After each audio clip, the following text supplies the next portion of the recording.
اللہ اللہ اللہ۔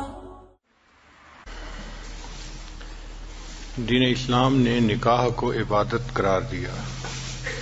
حدیث مبارکہ میں ہے النکاح نصف الایمان، نکاح آدھا ایمان ہے۔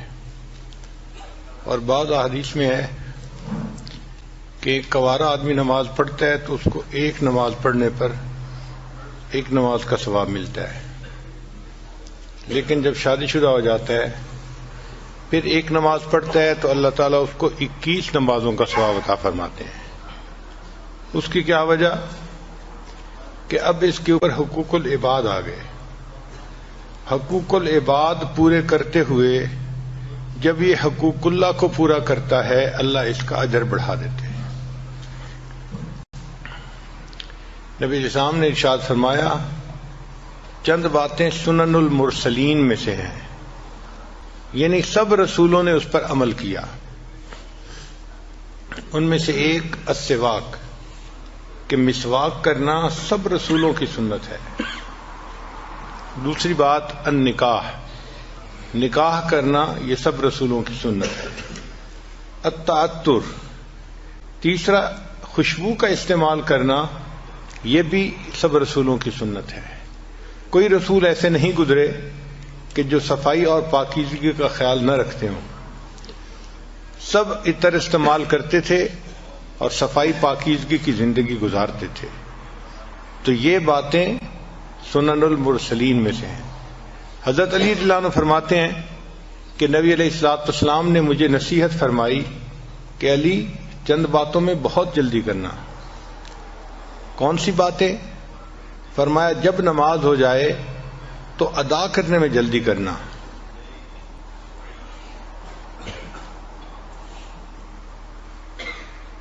اور دوسرا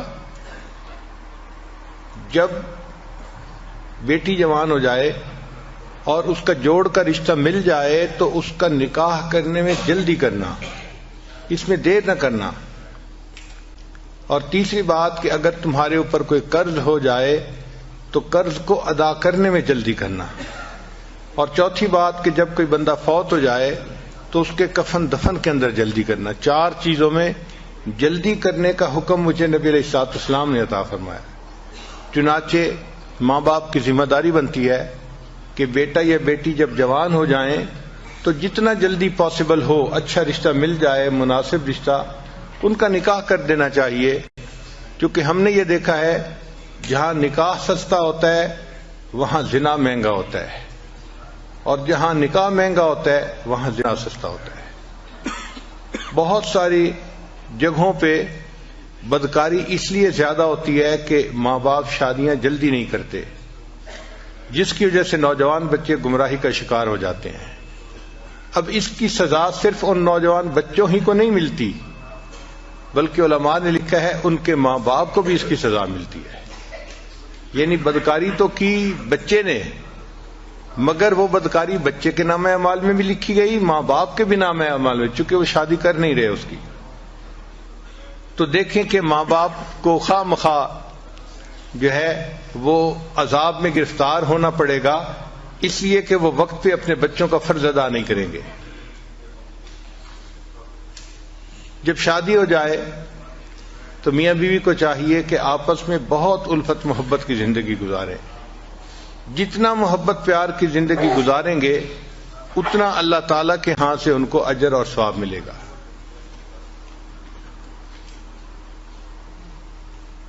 انسان ہے، جب مل جل کر رہتے ہیں تو آپس میں ایک دوسرے کے ساتھ کھٹ پٹ ضرور ہو جاتی ہے۔ کسی کا موڈ کیا ہے، کسی کا موڈ کچھ اور ہے، اور کئی مرتبہ دوسرے کے انڈرسٹینڈ کرنے میں بھی مشکل ہوتی ہے، غلط فہمی ہو جاتی ہے۔ تو اس وجہ سے آپس میں رنجشیں بھی ہو جاتی ہیں۔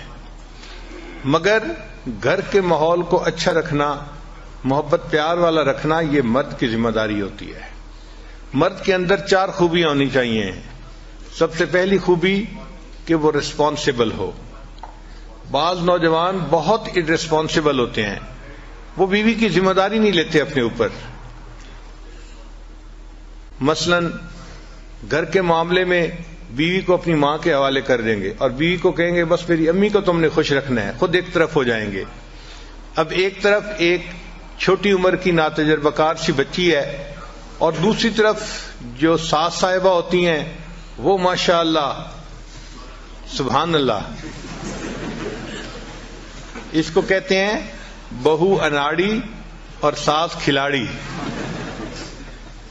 تو کیا ہوتا ہے کہ وہ بہو چند ہی دنوں میں اس بچی کو ناک آؤٹ کر دیتی ہے اور خاوند اور اس کے درمیان کی ایکویشن کو بھی خراب کر دیتی ہے. ہمارے بڑوں نے یہ لکھا ہے کہ جب شادی کرنے کا وقت ہو تو جس طرح انسان رشتے کے لیے لڑکے کو دیکھتا ہے اسی طرح لڑکے کی والدہ کو بھی دیکھنا چاہیے کہ طبیعت کی کیسی ہے.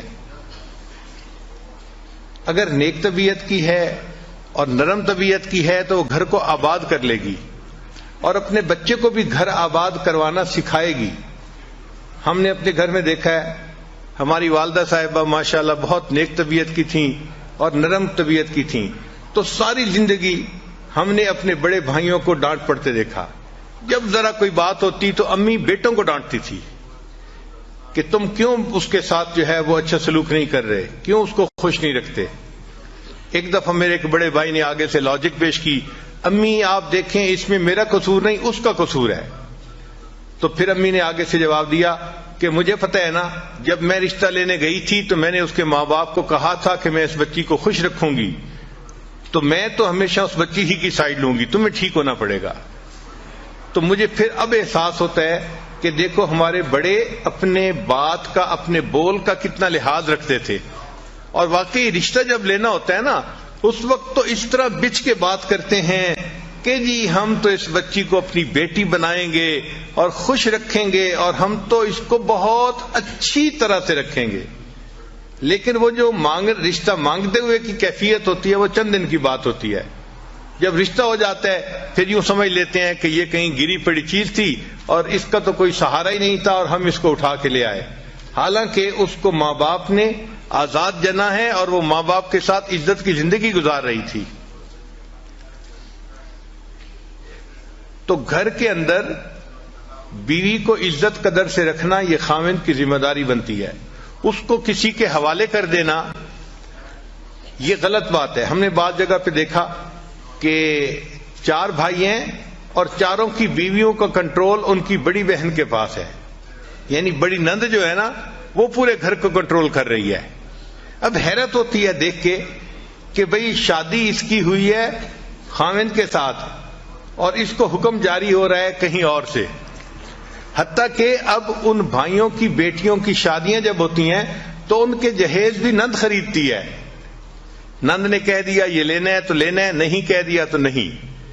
جیسے اس کی تو اپنی کوئی مرضی ہے ہی نہیں، حالانکہ اس کی اپنی بیٹی کی شادی ہے، مگر نند کے حوالے کر دیا. اب نند راج کر رہی ہے، نہ اس کے سامنے بھائی بول سکتے ہیں نہ اس کے سامنے بھابیاں بول سکتی ہیں.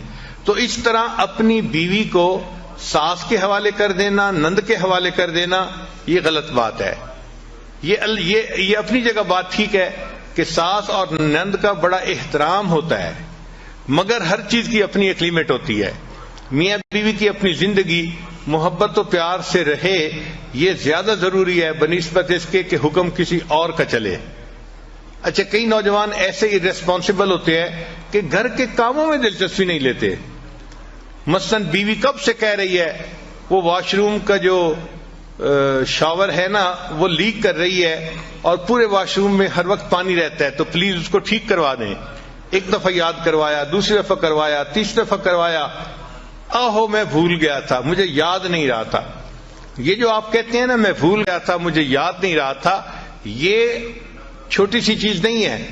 اللہ کے ہاں بہت بڑی کوتاہی لکھی جاتی ہے کہ مرد کو گھر کا کام بتایا جائے اور وہ اس کام کو ذمہ داری سے نہ کروا سکے.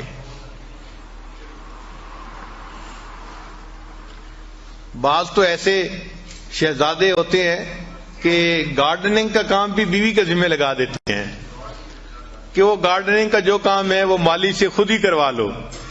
بھئی بیوی آپ کی ہے، پردہ نشیں ہے، نیک ہے، اس کے ذمہ یہ کام کیوں لگا رہے ہو؟ یہ کام تو مرد کا ہے، مرد کو کرنا چاہیے. ہاں تم پلمبر کو بلوا کے یہ کام کروا لو نا. یہیں سے پھر آگے شیطان کو راستہ مل جاتا ہے. تو یہ انتہائی بری بات ہے کہ گھر کے کام ہو اور خاوند اپنی بیوی کے ذمہ لگائے، حالانکہ وہ کام باہر کے ہیں، یعنی باہر کے مردوں نے کرنے ہیں. اور کئی تو ایسے ہیں، ہمیں سننے میں آیا کہ گاڑی خراب ہو جائے تو بیوی کو کہتے ہیں تم ٹھیک کروا کے لے آؤ. سبحان اللہ. اس خاوند کے منہ پہ ذرا 2 تھپڑ تو آرام سے لگانے چاہیے نا، پھر سوچنا چاہیے کہ اب تیسرا کیا کریں.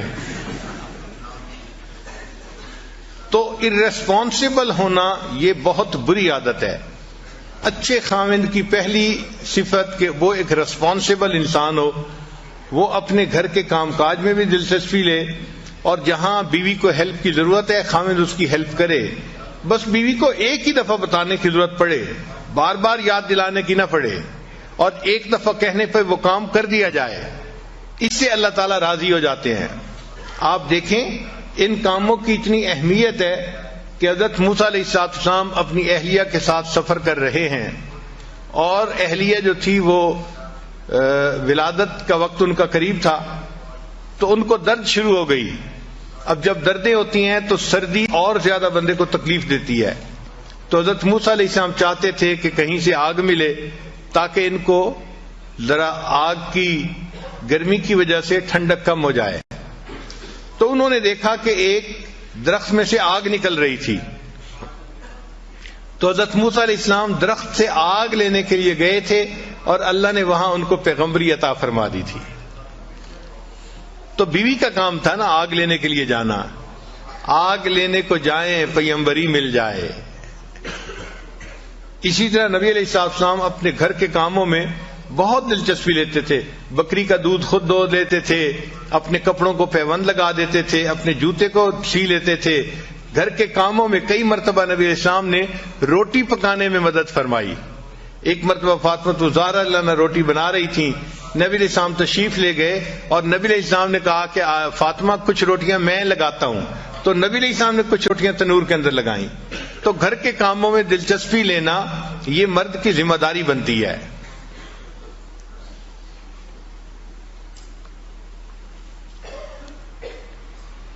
تو سب سے پہلے خاوند کے اندر سینس آف ریسپانسبلٹی ہونی چاہیے. ریسپانسبلٹی سے کیا مراد؟ کہ گھر کے کام کاج کو بھی وہ اپنی ذمہ داری سمجھے، پھر گھر کے بچوں کی تربیت کو بھی اپنی ذمہ داری سمجھے. بعض جگہوں پہ ہم نے دیکھا کہ اولاد کو بالکل پوچھتا ہی نہیں باپ، بس ماں کے ذمہ لگا دیا، تم ہی ان کو جو ہے نا تربیت دو اور ان کو سکھاؤ. نہیں، مرد کی ذمہ داری ہے. تو سینس آف ریسپانسبلٹی کا ہونا انتہائی ضروری ہے. خاوند کو ارریسپانسبل نہیں ہونا چاہیے. اور دوسری بات کہ خاوند کی طبیعت کے اندر فوربیئرنس ہونی چاہیے. فوربیئرنس کہتے ہیں تحمل مزاجی کو. جلد بازی نہیں ہو. کئی خاوند ایسے ہوتے ہیں ذرا سی چھوٹی چھوٹی باتوں پہ، نکمی باتوں پہ فوراً غصے میں آ جاتے ہیں، اور پھر خود کہتے بھی ہیں حضرت میں باہر دفتر میں ہوتا ہوں بڑا ٹھیک ہوتا ہوں، دوستوں میں ہوتا ہوں بڑا ٹھیک ہوتا ہوں، پتہ نہیں گھر جاتا ہوں میرے دماغ گرم ہو جاتا ہے، پتہ نہیں دماغ کو گرمی چڑھ جاتی ہے. تو میں نے پوچھا کہ گرمی کس سے چڑھتی ہے؟ آگ سے. کہنے لگا ہاں. میں نے کہا آپ کو پتہ ہے آگ سے کون بنا ہے؟ شیطان بنا ہے. تو اصل میں یہ شیطانیت ہے جو تمہارے دماغ میں چڑھ جاتی ہے. شیطان قابو کر لیتا ہے تمہیں اور پھر تمہیں غصے میں رکھتا ہے. تو ہر وقت چھوٹی چھوٹی بات پہ غصے میں آنا یہ بری بات ہے. ایسا نہیں کرنا چاہیے. انسانوں کے ساتھ ہم نے زندگی گزارنی ہے تو ہمیں تحمل مزاجی اختیار کرنی پڑے گی.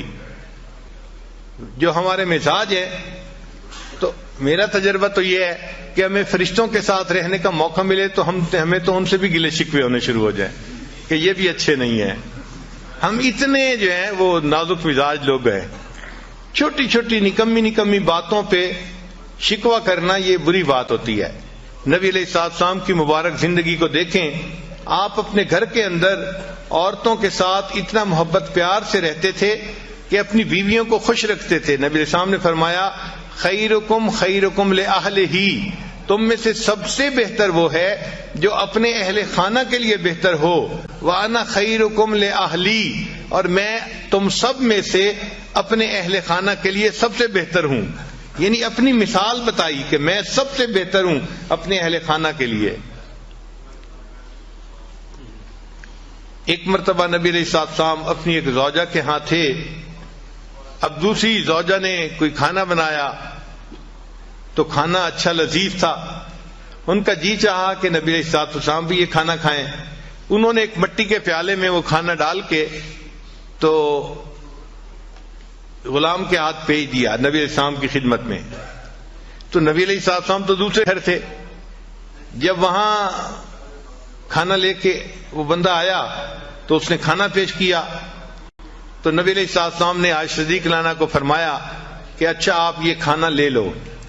اب ان کو طبیعت کے اندر ناگواری محسوس ہوئی کہ میری باری کا دن ہے تو کھانا بھی مجھے سرو کرنے کی اجازت ہونی چاہیے. یہ کیا ہوا کہ میرے گھر میرا دن ہے اور کھانا کسی اور کی طرف سے آ رہا ہے. چنانچہ انہوں نے کھانا جو پکڑا تو اتنا بے دلی کے ساتھ کہ جیسے انسان ادھورے من سے کوئی کام کرتا ہے، اور وہ پیالہ زمین پہ گرا اور ٹوٹ گیا. اب ذرا سوچیں کیا سین ہوا ہوگا کہ کھانا جو لے کے آیا تو وہ پیالہ ہی ٹوٹ گیا، کھانا بھی نیچے گر گیا.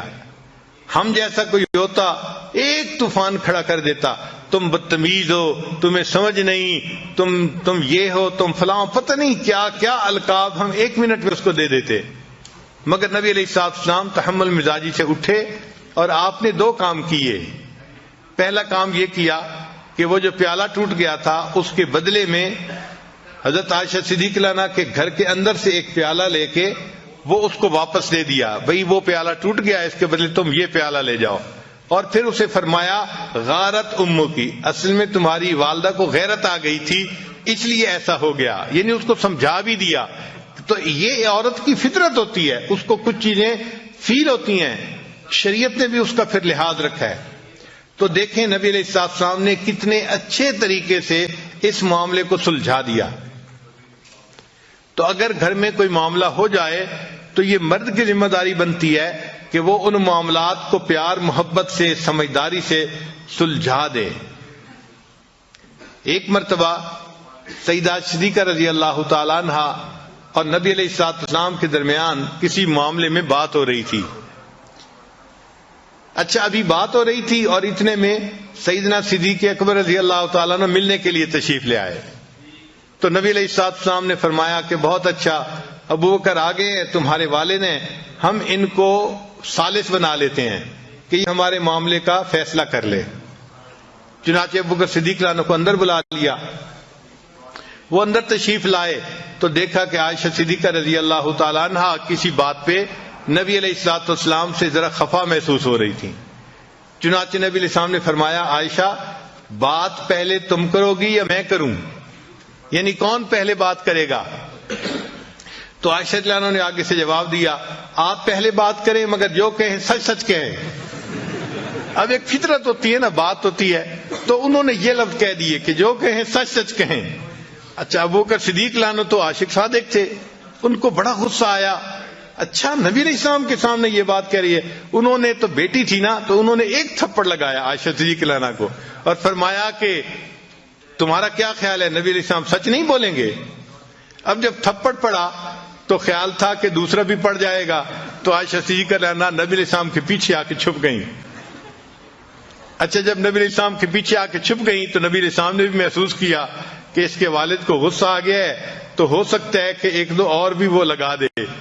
تو نبی علیہ السلام نے فرمایا ابو بکر ہم نے تو آپ کو ثالث کے طور پہ متعین کیا تھا، یہ تو نہیں کہا تھا کہ آپ مارنا ہی شروع کر دیں. اچھا ایسا ہے کہ آپ تشریف لے جائیں، ہم میاں بیوی آپس کا جھگڑا خود سمیٹ لیں گے. جب یہ فرمایا تو وہ بکر صدیق عنہ تشریف لے آئے. جیسے ہی وہ بکر صدیق عنہ باہر نکلے تو نبی علیہ السلام نے مسکرا کے عائشہ صدیق عنہ کو دیکھا اور فرمایا دیکھا کہ بوڑھے کے دوسرے تھپڑ سے میں نے تجھے بچایا، اگر میں نے بچاتا تو بوڑھے کا دوسرا تھپڑ بھی تمہیں لگ جاتا. تو مقصد یہ ہے کہ گھروں میں اس قسم کی چھوٹی چھوٹی باتیں ہونا ممکن ہے، اس کی توقع رکھیں، یہ ہوگا، ایسا نہیں کہ ہو ہی نہیں سکتا، ہوگا۔ نیک سے نیک گھروں میں بھی مس انڈرسٹینڈنگ ہو جاتی ہیں، الجھنیں ہو جاتی ہیں، مگر ان کو سلجھا لینا یہ عقل مندی ہوتی ہے، ان کو اچھے طریقے سے جو ہے وہ ڈیل کر لینا یہ عقل مندی ہوتی ہے۔ اس کو کہتے ہیں کرائسس مینجمنٹ، اور ہر اچھے خاوند کو کرائسس مینجمنٹ آنی چاہیے، اس کے اندر اتنی سمجھداری ہونی چاہیے کہ اس کرائسس کنڈیشن سے مجھے کیسے نکلنا ہے۔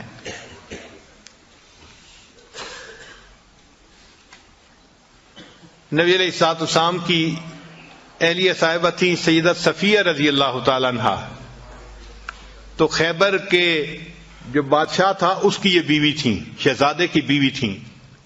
صاف ظاہر ہے کہ جو شہزادے کی بیوی ہو وہ عورتوں میں بہت خوبصورت اور ہنرمند ہوتی ہے، شہزادہ ایسے تو کسی کو بیوی نہیں چنتا۔ تو بہرحال نبی علیہ الصلوۃ والسلام سے جب نکاح ہوا تو نبی علیہ الصلوۃ والسلام کے پاس آئیں۔ اللہ نے ان کو حسن و جمال بھی بہت دیا تھا، اور یہ اچھا کھانا بھی بہت بنایا کرتی تھیں، بہت اعلیٰ کھانا بنایا کرتی تھیں، جس کی وجہ سے ان کے ساتھ دوسری امہات المومنین کی کئی مرتبہ ذرا انبن ہو جاتی تھی۔ اچھا، ایک مرتبہ ایک ام المومنین نے ان کو کہہ دیا، اے یہودیہ کی بیٹی، یہودیہ کی بیٹی، یعنی ان کے چونکہ اوپر کے سب لوگ یہودی تھے اور یہ مسلمان ہوئی تھیں، تو ان کو یہودیہ کی بیٹی کہہ دیا، جس پہ وہ بہت دکھی ہوئی اور انہوں نے رونا شروع کر دیا۔ نبی علیہ السلام کو پتہ چلا تو آپ صلی اللہ علیہ وسلم نے پوچھا، صفیہ آپ کیوں رو رہی ہے؟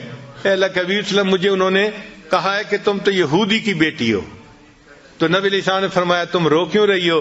تم اسے کہتی کہ نہیں، میں ہارون علیہ السلام نبی کی بیٹی ہوں، ان کے خاندان سے تھیں، اور میرے چچا موسیٰ علیہ السلام تھے، اور میرے خاوند بھی اللہ کے نبی ہیں۔ تم ان کو یہ جواب کیوں نہیں دیا؟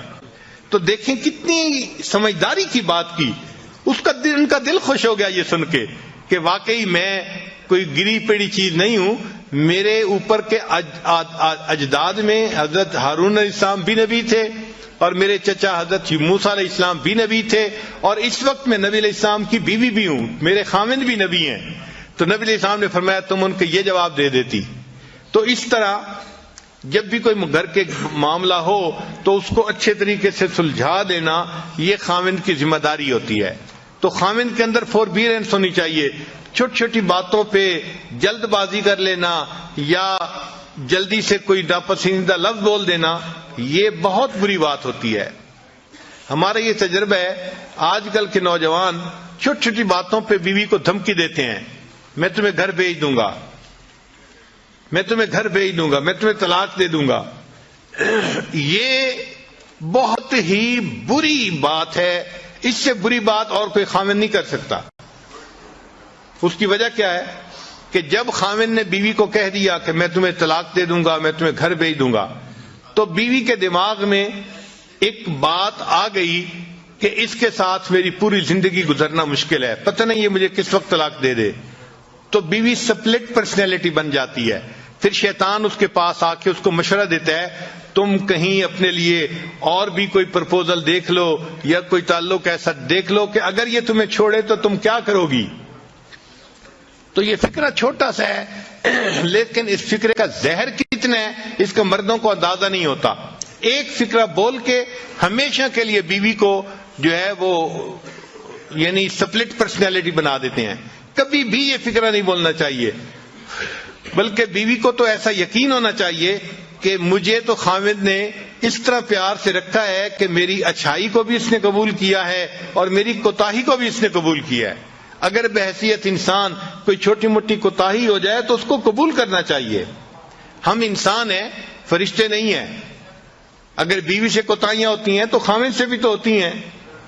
اگر خاوند بیوی کے اندر 10 کوتاہیاں گن لے گا تو بیوی اپنے خاوند کے اندر 100 کوتاہیاں گن لے گی۔ نبی علیہ السلام نے اس کا بہترین حل بتایا، ارشاد فرمایا اگر تمہیں اپنی بیوی کی کوئی بات ناپسندیدہ نظر آئے، اگر تمہیں اپنی بیوی کی کوئی بات ناپسندیدہ نظر آئے تو نبی علیہ السلام نے فرمایا پھر اس کی طرف دیکھو، تمہیں اس میں بہت ساری باتیں پسندیدہ بھی نظر آ جائیں گی. تو پسندیدہ چیزیں بھی تو ہوتی ہیں. آخر وہ بچوں کی ماں ہوتی ہے، آخر وہ گھر کے اندر کھانے بناتی ہے، خاوند کے لیے، بچوں کے لیے، سب کے لیے. گھر کو اس نے اتنا صاف ستھرا رکھا ہوتا ہے، اس پر اس کو جان مارنی پڑتی ہے، محنت کرنی پڑتی ہے. خود بخود یہ کام نہیں ہو جاتے. اگر وہ اتنا سب کچھ کر رہی ہے تو اس کو کریڈٹ بھی ملنا چاہیے. باقی رہ گئی بات کہ بھائی چونکہ اس کی جذباتی سوچ ہوتی ہے تو کئی مرتبہ وہ الٹی سیدھی بات بھی سوچ لیتی ہے، کر جاتی ہے. تو تحمل مزاجی سے کام کرنا چاہیے. چنانچہ ایک صاحب تھے، وہ اپنی بیوی کی زبان سے ذرا تنگ تھے. مرد کا ہاتھ قابو میں نہیں ہوتا، عورت کی زبان قابو میں نہیں ہوتی. تو اس نے سوچا کہ میں امیر المومنین حضرت عمر رضی اللہ عنہ کے پاس جاتا ہوں اور ان سے جا کے پوچھتا ہوں کہ میں اس بیوی کا کیا کروں. تو عمر رضی اللہ عنہ تو بڑے جو ہے وہ دبدبے والے اور ہمت والے ہیں، تو صاف ظاہر ہے وہ مجھے کہیں گے کہ ذرا اس کو سیدھا کر دو، تو میں پھر خوب کٹائی کروں گا اس کی. چنانچہ یہ نیت لے کے کہ مجھے پٹائی کا NOC مل جائے گا اور پھر مسئلہ حل ہو جائے گا، وہ حضرت عمر رضی اللہ عنہ کے پاس آئے. ابھی دروازے کے باہر کھڑے تھے کہ وہ سنا کہ حضرت عمر رضی اللہ عنہ سے ان کی بیوی اونچی اونچی زبان میں بات کر رہی تھی، اونچی آواز میں بات کر رہی تھی. اب وہ صحابی تھوڑی دیر تو سنتے رہے اور تھوڑی دیر کے بعد پھر وہ کہنے لگے کہ چلتے ہیں. جب یہی اپنی بیوی سے سن رہے ہیں تو میں ان سے کیا پوچھوں گا. اچھا جب وہ جانے لگے تو عمر رضی اللہ عنہ باہر تشریف لائے. تو عمر رضی اللہ عنہ نے اس سے پوچھا کہ بھائی آپ کیوں جا رہے ہیں. اس نے کہا جی میں ایک بات پوچھنے آیا تھا، لیکن آپ ہی کے ساتھ وہی کچھ بیت رہا ہے جو میرے ساتھ بیتتا ہے، تو میں آپ سے کیا پوچھتا. تو حضرت عمر رضی اللہ عنہ نے اس کو سمجھایا کہ دیکھو یہ میری بیوی ہے، یہ میرے لیے باورچن بھی ہے، میرے لیے درزن بھی ہے، میرے لیے گھر کی بھنگن بھی ہے، میرے بچوں کی ماں بھی ہے. اگر میری خاطر یہ گھر کے اتنے کچھ کر سکتی ہے تو کیا میں اس کی صرف بات کو برداشت نہیں کر سکتا. یہ عمر رضی اللہ عنہ نے اس کو سمجھایا. اس بندے کو بات سمجھ میں آ گئی کہ واقعی ہمیں ان سے تحمل مزاجی کے ساتھ گفتگو کرنی چاہیے. اور ایک کتاب میں لکھا ہے کہ آپ لوگوں کو پتہ ہے کہ بیوی حضرت عمر رضی اللہ عنہ سے کیا بات کر رہی تھی. عجیب سی بات تھی، سن کے حیران ہو جائیں گے. وہ کہہ رہی تھی آپ جو رات کو مدینے میں گشت کرنے کے لیے جاتے ہیں نا، آپ اصل میں مدینے کی عورتوں کو دیکھنے کے لیے جاتے ہیں. اللہ اکبر کبیرہ، اللہ اکبر کبیرہ. یعنی حضرت عمر رضی اللہ عنہ کا مقام دیکھیں کہ جن کو نبی علیہ السلام فرماتے ہیں کہ جس راستے پہ عمر جاتا ہے شیطان اس راستے کو چھوڑ دیتا ہے. جن کی دعائیں نبی علیہ السلام نے مانگی، جو اسلام کے لیے مؤید اور مددگار بن کے آئے، اور جو خلیفہ راشد تھے، ان کے بارے میں بیوی کی سوچ دیکھو، الگ سوچ ہے نا ذرا. تو وہ کہنے لگی کہ آپ تو رات کو پہرا جو دیتے ہیں نا مدینے میں جا کے، تو اس لیے دینے جاتے ہیں کہ آپ چاہتے ہیں کہ میں مدینے کی عورتوں کو جا کے دیکھوں. تو عورتیں ہیں بیچاری ناقصات العقل، اس لیے ان کو کہا گیا.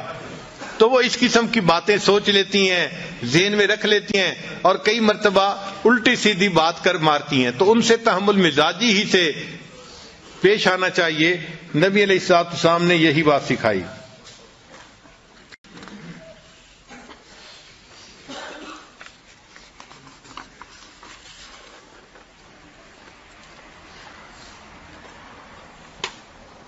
تو پہلی بات کہ خاوند کے اندر سینس آف ریسپانسبلٹی ہونی چاہیے، اور دوسری بات کہ خاوند کے اندر فوربیئرنس ہونی چاہیے، اور تیسری بات کہ خاوند کو چاہیے کہ اپنی بیوی کی بات کو سنے. یہ ایک ایسی غلطی ہے جو آج کے زمانے میں بہت سارے لوگ کرتے ہیں. فرصت ہی نہیں ہوتی بیوی سے بات سننے کی. حالانکہ اللہ تعالیٰ نے بیوی کی وائرنگ ہی ایسی کی ہے کہ جب خاوند شام کو گھر آتا ہے تو وہ اپنے گھر کی ساری کارگزاری سنائے بغیر نہیں رہ سکتی. وہ بات اس کے منہ سے نکلنی ہی ہوتی ہے.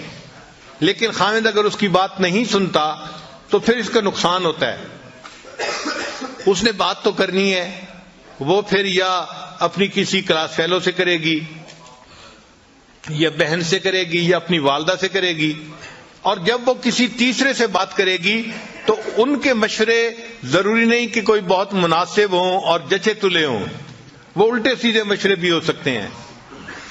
ہمارے حضرت رحمۃ اللہ فرمایا کرتے تھے کہ میاں بیوی آپس میں ایک دوسرے کی وجہ سے کبھی نہیں جھگڑتے، ہمیشہ تیسرے کی وجہ سے جھگڑے ہوتے ہیں۔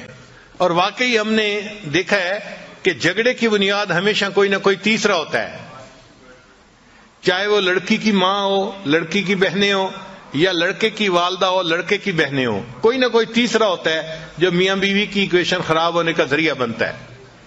تو اس لیے خاوند کی یہ ذمہ داری ہے کہ جب وہ باہر سے آئے تو وہ 15-20 منٹ اپنی بیوی کے پاس بیٹھے اور اس سے اس کی بات چیت سنیں جو وہ کہنا چاہتی ہے۔ اچھا، یہ ضروری نہیں کہ اس بات چیت کا جواب بھی فوراً دیں، بیوی کو جواب نہیں فوراً چاہیے ہوتا، صرف بیوی نے کارگزاری سنانی ہوتی ہے۔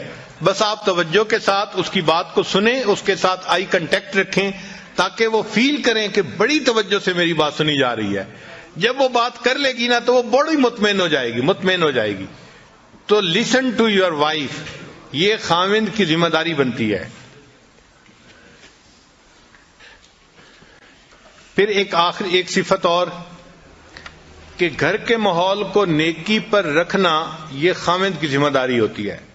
وہ اپنی بیوی کو بھی نیکی کی تلقین کرے، اپنے بچوں کو بھی نیکی کی تلقین کرے، اور بیوی کے ساتھ بیٹھ کے مشورہ کرے کہ ہم اپنے بچوں کو نیکی کی تربیت کیسے دے سکتے ہیں۔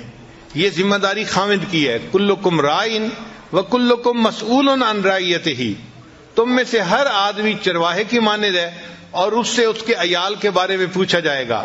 تو خاوند سے بیوی اور بچوں کی دینداری کے بارے میں پوچھا جائے گا، اور عورت سے اس کے بچوں کی دینداری کے بارے میں پوچھا جائے گا۔ تو یہ بھی ذمہ داری مرد کی ہوتی ہے کہ گھر کا ماحول نیک رہے۔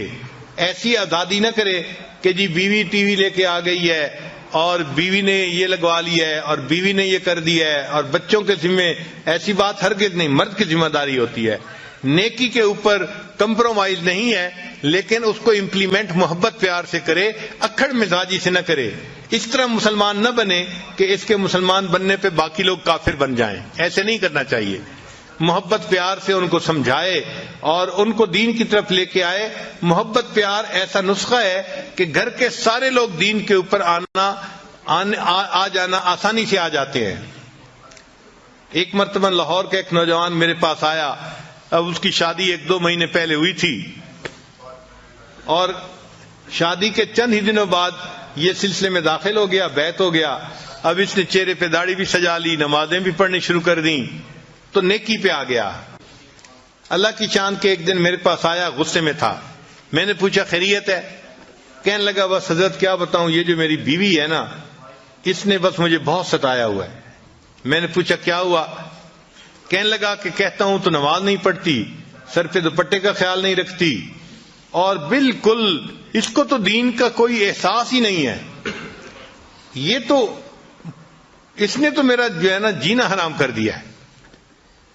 خیر، خوب اس نے غصے میں چند باتیں کہیں۔ تو جب اس نے غصے میں باتیں کر لیں تو پھر میں نے اس سے پوچھا کہ اچھا یہ بتاؤ کہ جب شادی ہوئی تھی اس وقت آپ دیندار اسی طرح تھے جیسے آج ہیں، یا آپ بھی اسی طرح کے تھے؟ کہتے نہیں جی، اس وقت تو میں بھی نمازیں نہیں پڑھتا تھا۔ اصل میں شروع میں دونوں ایک ہی جیسے تھے اور آپس میں پسند کی شادی تھی یہ۔ تو میں نے کہا کہ بھائی آپ بھی اسی جیسے تھے اور آپ بھی نمازیں نہیں پڑھتے تھے، تو آپ نے ایسی ہی بیوی پسند کی، تو بیوی تو وہی ہے نا، کوئی بدلی تو نہیں ہے، مگر فرق یہ پڑا کہ آپ نے اس مجلس میں آنا شروع کیا اور آپ نے دین کی باتیں سنی تو آپ نے دین کو قبول کر لیا، اور اب آپ کی زندگی نیکی جینے والی بن گئی ہے۔ کہنے لگے ہاں یہ بات تو ٹھیک ہے۔ میں نے کہا یہ بتائے کہ آپ کی بیوی نے کتنی نصیحتوں کی محفل اٹینڈ کی ہے؟ کہنے لگے وہ تو نہیں آتی۔ میں نے کہا کوئی اور دینی محفل اٹینڈ کی ہو جہاں اس کو دین کی طرف کسی نے ترغیب دی ہو، بلایا ہو؟ کہنے لگا نہیں۔ میں نے کہا پھر وہ کیسے دوپٹہ کرے گی سر کے اوپر، اور کیسے وہ پردے کا خیال کرے گی، نمازیں پڑھے گی؟ اس کو تو سمجھانے والا کوئی ہے ہی نہیں۔ آپ کو تو سمجھانے والے مل گئے، اس کو تو نہیں نہ ملے۔ تو اب اس کو فیل ہوا کہ بھائی حضرت جی مجھے آہستہ آہستہ نا اس بات پہ لے آئیں گے کہ اچھا اس کو محفلوں میں لایا کرو، تو یہ تو کام لمبا ہو جائے گا نا. اور وہ تو جلدی حل چاہتا تھا کہ حضرت جی مجھے کہیں وہ نماز نہیں پڑھتی، تم جاؤ ذرا اس کو سیدھا کرو. خیر جب میں نے دیکھا کہ بھائی یہ خاموش تو ہو گیا ہے لیکن اس کے دل سے ابھی غصہ ختم نہیں ہوا، تو پھر میں نے اس سے بات کی. میں نے کہا دیکھیں آپ ہر سنت پہ اب عمل کرنے لگ گئے ہیں نا. کہنے لگا جی میری کوشش ہوتی ہے ہر بڑی اور ہر چھوٹی سنت کے اوپر عمل کروں، میری پوری زندگی سنت کے مطابق ہو جائے، اور آپ بھی یہی تلقین کرتے ہیں. میں نے کہا اچھا میں آج آپ کو ایک سنت بتاتا ہوں، آپ اس کے اوپر عمل کریں. کہنے لگا جی. میں نے کہا آپ واپس جاتے ہوئے کسی دکان سے مٹھائی کا ڈبہ ساتھ لے جائیں، اور جب گھر جائیں تو دسترخوان پہ جب ڈبہ رکھا جائے تو اس میں سے مٹھائی کا ایک پیس اٹھا کے اپنی بیوی کے منہ میں ڈالنا. جب میں نے کہا تو مجھ سے پوچھتا جی. میں نے کہا بھائی میں فارسی نہیں بول رہا، میں آپ کی زبان میں ہی آپ سے گفتگو کر رہا ہوں کہ آپ ایک مٹھائی کا ڈبہ لے کے جائیں اور بیوی کو ہدیہ دیں، اور جب دسترخوان پہ وہ ڈبہ رکھا جائے تو اس میں سے ایک پیس اٹھا کے تو اپنی بیوی کو مٹھائی کھلائیں. جب میں نے کلیئر لفظوں میں پھر کہا پھر اس کو بات سمجھ میں آئی. کہنے لگا جی بہت اچھا. خیر وہ بندہ چلا گیا. اللہ کی شان کے چند دنوں کے بعد وہ آیا اور اس کی آنکھوں سے آنسو تھمتے نہیں تھے. میں نے پوچھا کیا ہوا؟ کہنے لگا حضرت خوشی کے آنسو ہیں. میں نے پوچھا کس خوشی کے؟ کہنے لگا کہ میں جاتے ہوئے مٹھائی کا ڈبہ لے کے گیا اور گھر والوں نے پوچھا بیوی نے کہ یہ کیا لائے، تو میں نے کہا میں آپ کے لیے گفٹ لے کے آیا ہوں. تو بڑی حیران ہوئی، اچھا آپ میرے لیے گفٹ لے کے آئے ہیں؟ میں نے کہا ہاں. تھوڑی دیر کے بعد پھر کھانے کا وقت آیا تو کھانے کے دسترخوان پر کھانا لگ گیا اور وہ مٹھائی کا ڈبہ بھی وہیں تھا. کہنے لگے میں نے آپ کی جو ہے وہ نصیحت کے مطابق مٹھائی کا ایک پیس اٹھایا اور ایک گلاب جامن میں نے اپنی بیوی کے طرف کیا، تو وہ میری طرف دیکھنے لگی کہ کیا مطلب ہے. میں نے کہا کہ یہ میں تمہیں خود اپنے ہاتھوں سے کھلانا چاہتا ہوں. کہنے لگے وہ حیران. خیر اس نے وہ گلاب جامن تو کھا لیا. پھر اس کے بعد تھوڑی دیر وہ سر جھکا کے بیٹھی رہی، کچھ سوچتی رہی. پھر مجھے کہنے لگی آپ نے آج ایسا کیوں کیا ہے، پہلے تو کبھی نہیں کیا.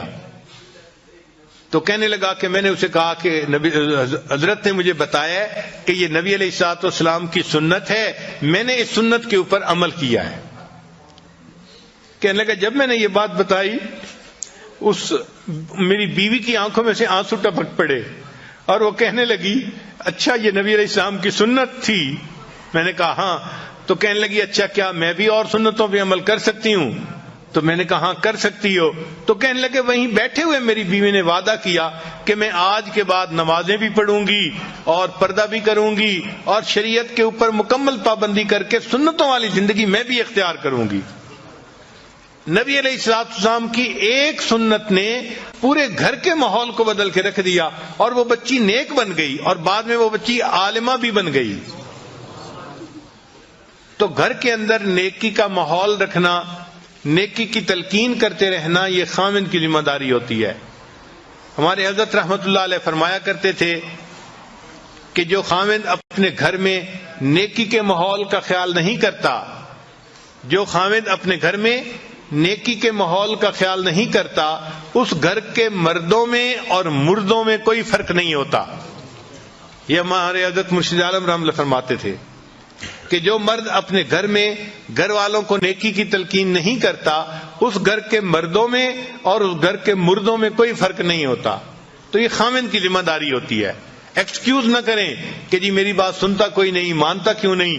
ہاں جب آپ رف ٹف موڈ میں، غصے کے موڈ میں بات کریں گے آپ کی بات کوئی نہیں سنے گا، لیکن جب آپ محبت اور پیار سے بات کریں گے تو ایسی ہر کوئی بات سنے گا کہ سب آپ کے جو ہیں وہ بات کو پورا کر کے دکھانے والے بن جائیں گے. بچے بھی آپ سے محبت کریں گے، بیوی بھی آپ سے محبت کرے گی. تو یہ صفت بھی خاوند کے اندر ہونی چاہیے. نبی علیہ الصلوۃ والسلام اپنی زوجہ سے کتنی محبت کرتے تھے اس کے بارے میں تو بہت ساری احادیث ہیں. بہرحال ایک حدیث مبارکہ سن لیجئے کہ ایک مرتبہ نبی علیہ السلام نے ایک اونٹ لیا، سفر درپیش تھا، تو سیدہ عائشہ صدیقہ عنہا کو اونٹ کے اوپر بٹھا دیا۔ اللہ کی شان کہ وہ اونٹ نیا تھا، ذرا بدک گیا اور بھاگ کھڑا ہوا۔ اب عائشہ رضی اللہ عنہا اوپر بیٹھی ہوئی ہیں، جو اوپر اس کے پالکی سی بنی ہوتی ہے اونٹ کے اوپر، اور اونٹ بھاگ گیا۔ جب بھاگ گیا تو نبی علیہ السلام نے فرمایا ہائے میری دلہن۔ حدیث پاک کے الفاظ کا مفہوم ہے کہ نبی علیہ السلام نے فرمایا اے میری دلہن، یعنی بیوی سے محبت تھی تو یہ الفاظ زبان سے نکلے نا۔ تو نبی علیہ السلام نے امت کو تعلیم دی کہ تم اپنی بیوی کو اس طرح محبت پیار سے رکھو گے تو وہ تمہاری فرما برداری کرے گی۔ چنانچہ جب سیدہ فاطمہ الزہرا رضی اللہ عنہا کی رخصتی ہونے لگی تو نبی علیہ السلام نے فرمایا حضرت علی رضی اللہ عنہ کو، علی اگر تم محبت سے رکھو گے تو فاطمہ تمہاری ہے۔ اور اس چھوٹے سے فکرے میں ازدواجی زندگی کا خلاصہ موجود ہے کہ اگر خاوند بیوی کو محبت سے رکھے گا تو بیوی خاوند کی ہوتی ہے، وہ اسی کی خاطر زندگی گزارتی ہے اور اسی کے گھر کے ماحول کو نیکی اور دینداری کے مطابق بناتی ہے۔ تو محبت پیار سے گھر والوں کو رکھنا تاکہ گھر کا ماحول نیک رہے، یہ ضروری ہے۔ ایک مرتبہ نبی علیہ السلام نے یہ قسم اٹھا لی کہ میں 1 مہینے تک اپنی بیویوں سے نہیں ملوں گا۔ یہ واقعہ ایلا کہلاتا ہے۔ اب نبی علیہ السلام مسجد میں تھے، بیویاں گھروں میں تھیں اور 1 مہینے کی قسم کھائی ہوئی تھی۔ اللہ کی شان دیکھیں کہ 29واں دن تھا تو نبی علیہ السلام عائشہ صدیقہ عنہا کے گھر آ گئے۔ تو عائشہ رضی اللہ عنہا نے کہا اے اللہ کے حبیب صلی اللہ علیہ وسلم، آپ نے تو قسم کھائی تھی کہ میں 1 مہینے تک بیویوں سے نہیں ملوں گا اور آج تو 29 دن ہیں۔ تو نبی علیہ السلام نے فرمایا عائشہ کبھی کبھی مہینہ 29 کا بھی ہوا کرتا ہے۔ تو یہ بیوی کی محبت تھی نا کہ 30 دن کے بعد آنے کی بجائے 29 دن کے بعد آپ گھر تشریف لائے، اور پھر آپ نے کہا کہ عائشہ کبھی کبھی مہینہ 29 کا بھی ہوا کرتا ہے۔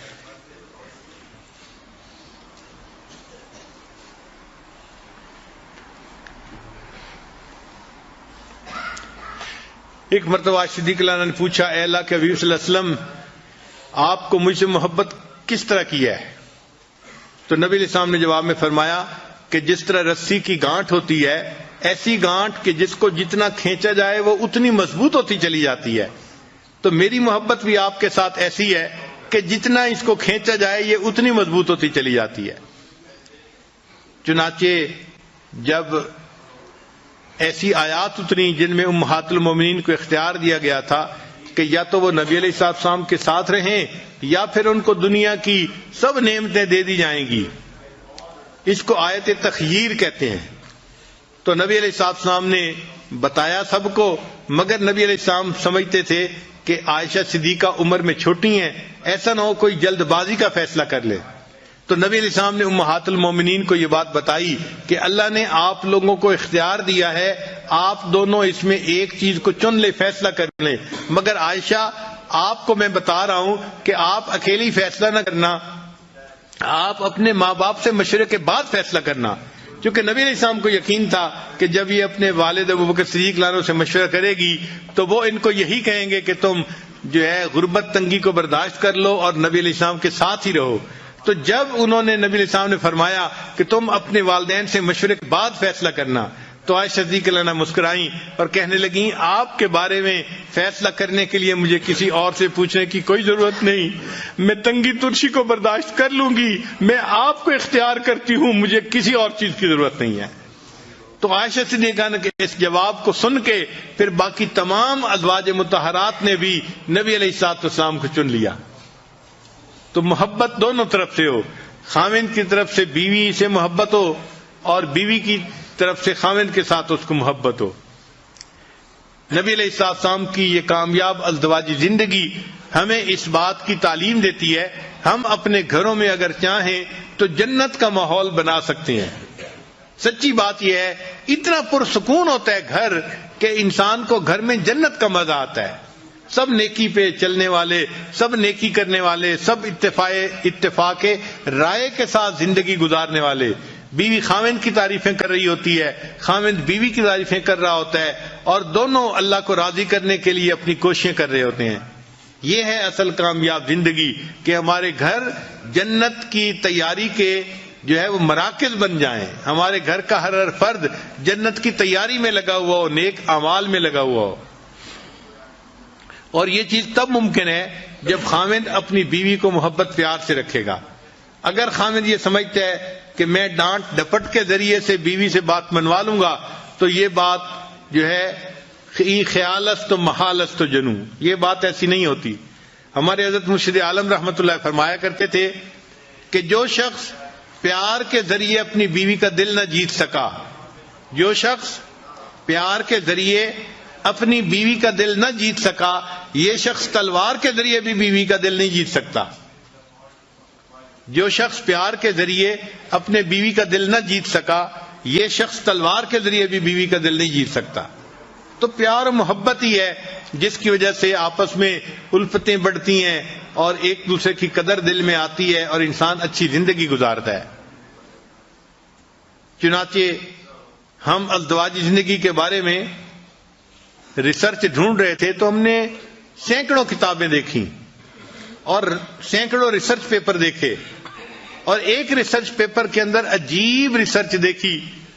لکھا ہوا تھا کہ جو خاوند دن میں 5 مرتبہ اپنی بیوی کو محبت کا میسج دے, محبت کے میسج سے آگے مراد اس کو بوسہ لے, اس کے ہاتھ کو پکڑے, اس کے سر پہ ہاتھ رکھے, یا اس کو کوئی ہنسی مذاق کی بات سنائے, یا اس کو اس کے ایسے نام سے پکارے جس نام کو وہ پسند کرتی ہو.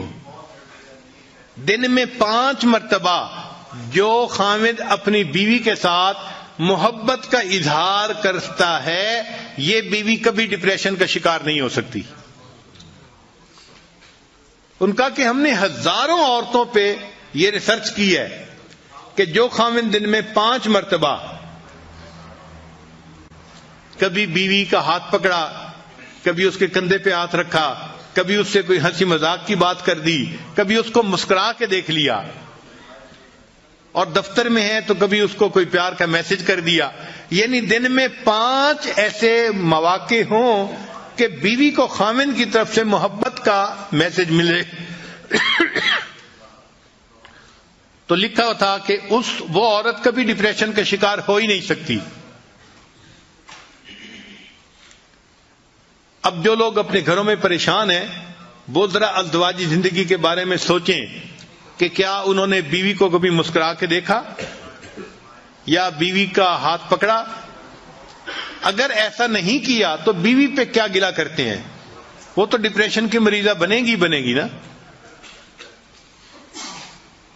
تو بیویوں کو ڈپریشن سے نکالنا خاوند کے لیے کوئی مشکل نہیں ہوتا. اللہ تعالیٰ نے خاوند کے ہاتھ میں جادو دیا ہوا ہے, ایسا جادو ہے کہ بس وہ بیوی کا ہاتھ پکڑ لے, بیوی سب کچھ بھول جاتی ہے, سب پاسٹ کو بھول جاتی ہے اور نئے سرے سے اچھی زندگی گزارنے کے لیے پھر تیار ہو جاتی ہے.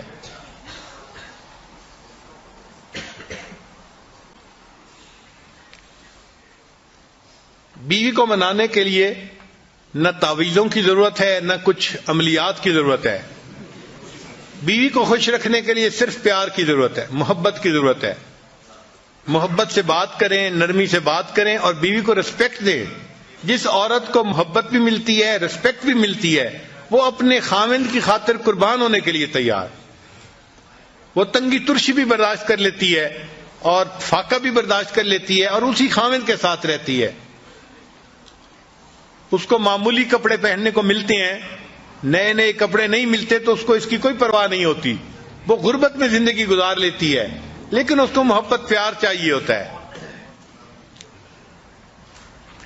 تو کامیاب ازدواجی زندگی گزارنے کا جو بہترین اصول ہے وہ ہے کہ بیوی کے ساتھ محبت پیار کا تعلق رکھا جائے, بیوی کو رسپیکٹ دی جائے, عزت دی جائے, بچوں کی نظر میں بیوی کی عزت بنائی جائے چونکہ اس نے ان کی تربیت کرنی ہے, ان کی ماں ہے وہ. جس عورت کو عزت ملے گی اور محبت ملے گی, اب یہ عورت اپنے خاوند سے کبھی دور ہونا پسند نہیں کرے گی.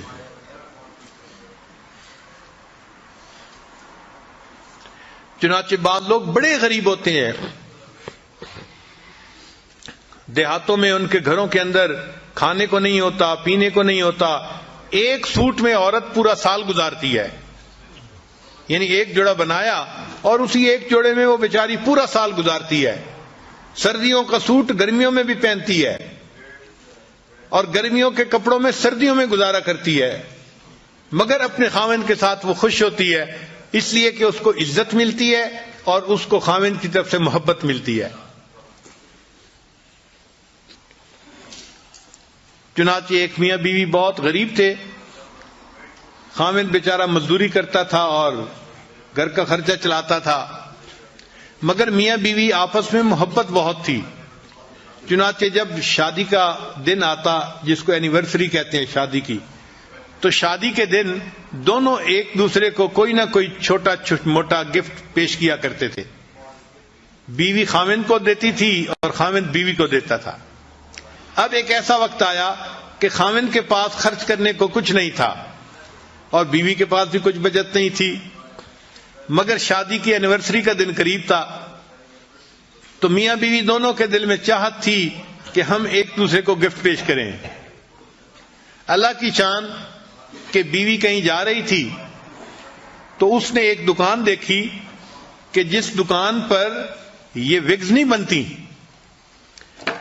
مسلمانوں کے معاشرے میں تو اتنی نہیں ہوتی، لیکن باہر کافروں کے ماحول میں بہت ہوتی ہیں کہ ٹوپیاں ہوتی ہیں جن کے بال بڑے خوبصورت ہوتے ہیں اور لمبے بال ہوتے ہیں، مرد بھی پہنتے ہیں عورتیں بھی پہنتی ہیں. تو وہ وگ کی دکان تھی تو وہ کھڑی ہو کے دیکھنے لگ گئی. تو دکاندار نے اس سے پوچھا کہ آپ کیا دیکھ رہی ہیں؟ اس نے کہا میں دیکھ رہی ہوں کہ آپ یہ جو وگز بناتے ہیں تو ان کے اوپر آرٹیفیشل بال ہیں یا اوریجنل؟ اس نے کہا نہیں، اوریجنل ہیں، ہم خرید لیتے ہیں جس کے لمبے بال ہوں. تو عورت کے دل میں کیا خیال آیا؟ اس نے کہا کہ اچھا میرے بال تو بہت لمبے ہیں، اگر میں جو ہے کٹوا دوں تو کیا تمہیں بہت اچھے جو ہے اس کے بدلے پیسے دے دو گے؟ اچھا، عورت کے دل میں چاہت تھی کہ مجھے پیسے ملیں گے تو میں اپنے ہسبینڈ کے لیے شادی کے اینیورسری کے دن کے لیے تحفہ لے لوں گی. خیر، اس دکاندار نے اسے کہا کہ اگر تم بال اپنے کٹوا دو تو ہم اس کے بدلے تمہیں اتنے پیسے دے دیں گے. اچھا، اس نے اپنے بال کٹوا دیے اور چھوٹے چھوٹے بال رہ گئے، لمبے بال ختم ہو گئے اور اس نے اس کے بدلے کچھ پیسے اس سے لے لی. اب وہ سوچنے لگی کہ میں خاوند کے لیے کیا تحفہ لے کے جاؤں. اس کے خاوند کے پاس ایک گھڑی تھی، جیسے گول گھڑی پہلے بوڑھوں کے پاس ہوتی تھی نا. ایک تو ہوتی ہے نا ہاتھ پہ باندھنے والی پٹے کے ساتھ، ایک ہوتی ہے جیب والی گھڑی. تو اس کے خاوند کے پاس وہ جیب والی گھڑی تھی مگر اس کی چین نہیں تھی، تو وہ اس گھڑی کو جیب میں ڈالتا تھا اور پھر کبھی کبھی نکالتا تھا. تو بیوی نے سوچا کہ میں اپنے ہسبینڈ کے لیے وہ چین لے کے جاتی ہوں تاکہ میرا ہسبینڈ گھڑی کو چین کے ساتھ باندھ دے گا اور اس کو گھڑی نکالنی آسان ہو جائے گی. چنانچہ اس نے گھڑی کی چین خرید لی. اب جب وہ گھر پہنچی تو میاں بیوی دونوں ایک دوسرے کے پاس بیٹھے، انہوں نے کھانا کھایا. اب یہ اینیورسری کا دن تھا تو ایک دوسرے کو انہوں نے گفٹ دینا تھا.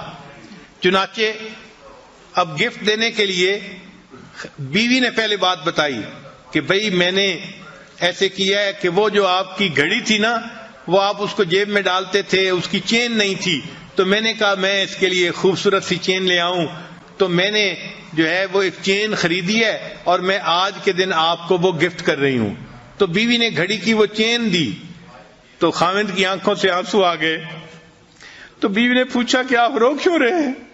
کہنے لگا کہ میں بھی سوچ رہا تھا کہ میں آج تمہیں ضرور گفٹ دوں گا، میں نے اسی گھڑی کو بیچ دیا اور اس کے بدلے میں تمہارے لیے ہیئر کلپس لے کے آیا ہوں.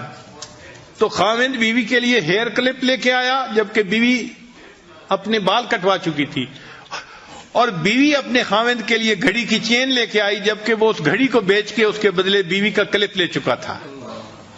تو غربت اپنی جگہ، محبت و پیار ایک ایسی چیز ہے کہ جو ان سب سے بلند و بالا ہے، اور شریعت یہ چاہتی ہے کہ میاں بیوی جتنا محبت پیار کی زندگی گزاریں گے اتنا انہیں اللہ کی طرف سے اجر ملے گا.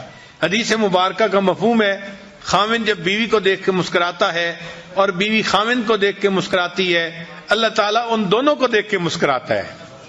تو ذرا غور کیجئے نا کہ اللہ تعالیٰ کو خوش کرنا کتنا آسان ہے. خاوند جب بیوی کو دیکھ کے مسکراتا ہے اور بیوی خاوند کو دیکھ کے مسکراتی ہے، اللہ تعالیٰ ان دونوں کو دیکھ کے مسکراتا ہے. اور جنت میں جانا بھی بہت آسان ہے، سمجھنے کی بات ہے. غور کیجئے، حدیث مبارکہ میں ہے کہ جو عورت پاک دامنی کی زندگی گزارنے والی ہو اور فرائض پورے کرنے والی ہو اور اس حال میں مرے کہ اس کا خاوند اس سے خوش ہو، اللہ تعالیٰ اس کے لیے جنت کے دروازے کھول دیں گے، وہ بلا حساب سیدھی جنت میں جائے گی. اب اس حدیث پاک کو پڑھ کے مرد یہ سمجھتے ہیں کہ بھئی عورت کے لیے جنت میں جانا تو بہت آسان ہے. بھئی عورت کے لیے جنت میں جانا یقیناً آسان ہے اگر وہ اپنے خاوند کی خدمت کرے گی، اس کو خوش رکھے گی اور فرائض پورا کرے گی. تو حدیث پاک سے ثابت ہے کہ اللہ تعالیٰ اس کو جلدی جنت عطا فرما دیں گے، وہ سیدھی جنت میں جائے گی. مگر اگر خاوند نے اس کو زندگی میں خوش رکھا ہے تو سوال یہ ہے کہ کیا وہ خاوند کے بغیر جنت چلی جائے گی؟ بھئی جو بھی اپنے خاوند سے خوش ہے، اگر اس کو اختیار دیا گیا کہ جنت چلی جاؤ تو کیا وہ خاوند کے بغیر چلی جائے گی؟ نہیں جائے گی. اس کی وفا کے خلاف ہے، کبھی ہو ہی نہیں سکتا کہ وہ خاوند کے بغیر جنت میں جائے. تو اگر بیوی جلدی جائے گی تو بیوی خاوند کو بھی ساتھ لے کے جائے گی. یہ جنت میں جانے کا سب سے آسان طریقہ ہے. خاوند بیوی کو خوش رکھے، بیوی خاوند کو خوش رکھے، اللہ تعالیٰ بیوی کو جلدی جنت عطا فرمائیں گے اور بیوی خاوند کے بغیر جنت میں نہیں جانا پسند کرے گی. اللہ تعالیٰ ہمیں نیکی تقوی کی زندگی گزارنے کی توفیق عطا فرمائے اور ایک مثالی خاوند بن کر اللہ زندگی گزارنے کی توفیق عطا فرمائے. جو غلطیاں کوتاہیاں ہو گئی ہیں اپنی بیویوں سے معافی مانگ لینے میں کوئی حرج نہیں ہے. دنیا میں ان سے معافی مانگ کے خوش کر لیجئے اور ایک نئی زندگی محبتوں والی شروع کر دیجئے. وآخر دعوانا ان الحمد للہ رب العالمین. لا الہ الا اللہ، لا الہ الا اللہ، لا الہ الا اللہ، لا الہ الا اللہ، لا الہ الا اللہ، لا الہ الا اللہ، لا الہ الا اللہ.